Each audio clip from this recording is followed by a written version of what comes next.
dahil tapos na tayo dito sa something beso. Kabaan tayo, lakad tayo sa beach, pabalik.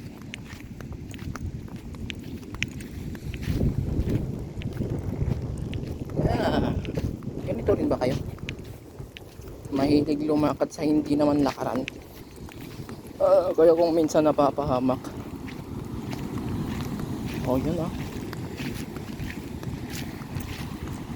ano na ka na. Malawak ang playa ng ng San Juan Beach. Ang lakas nga ng alon. Kaya pala gustong pinupunta ng mga nagsa-surfing. Kasi eto nga, malakas ang alon diyan banda. Hanggang dun malakas pa rin ang alon. Pwede ka pang mag-camping.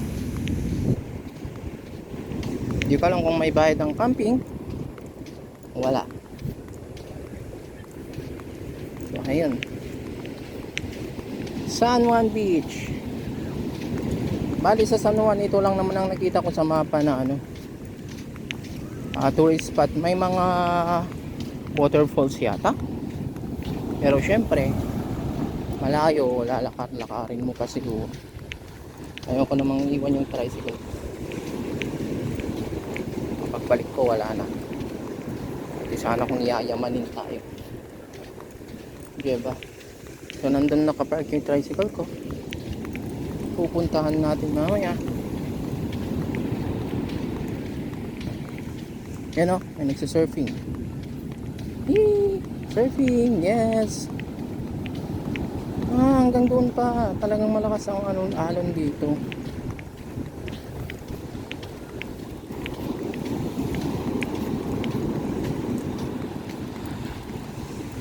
Yan solo camping ako.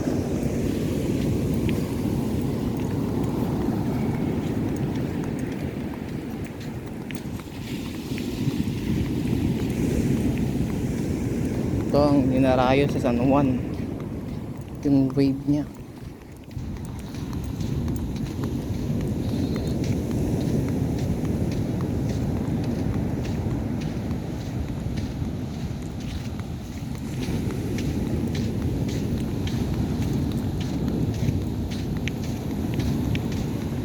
Dapat yung nagsusurfing iwas sa may mga tao.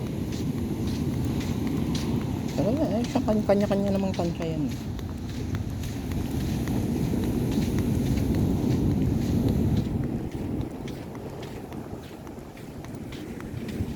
So ayun na nga, yun yung pinuntahan natin. Galing tayo dyan. Hanggang dito na lang siguro ang ating vlog. Huwag tayong lumapit doon. Tayong manguha ng mga mukha ng tao. Although sa mga dayo ayos yan, pero dito kasi sa La Union sobrang maselan sa La Union. Kaya madalang kang makakilala ng vloggers from La Union. Kasi sa totoo lang ayaw nila na nagkakamera dito. Nauuwian pa sila kung minsan. Ang ayos lang sa kanila, wala namang mga legal something, pero natatawa sila, nauuwian sila. Kumbaga sa culture ng vlogging ay hindi pa masyadong paano mo sabihin, urbanized, civilized ang pangunawa ng mga taga La Union.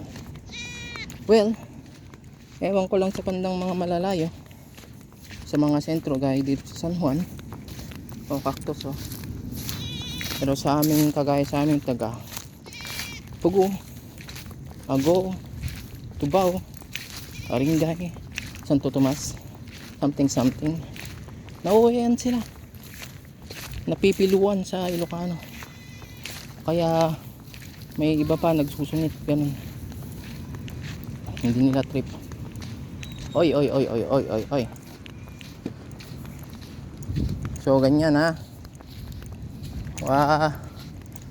Yun rin ang ano maganda sa Tagalaon yun. Hindi rin nagkakalat. Hindi naman lahat, pero marami sa amin nang hindi ganyan ang ugali. Lalo na sa Baguio. Siyempre pinanganak ako sa Baguio. Talagang malinis kami doon. Kaya isa rin ako sa malinis dito sa La Union na tinirahan namin.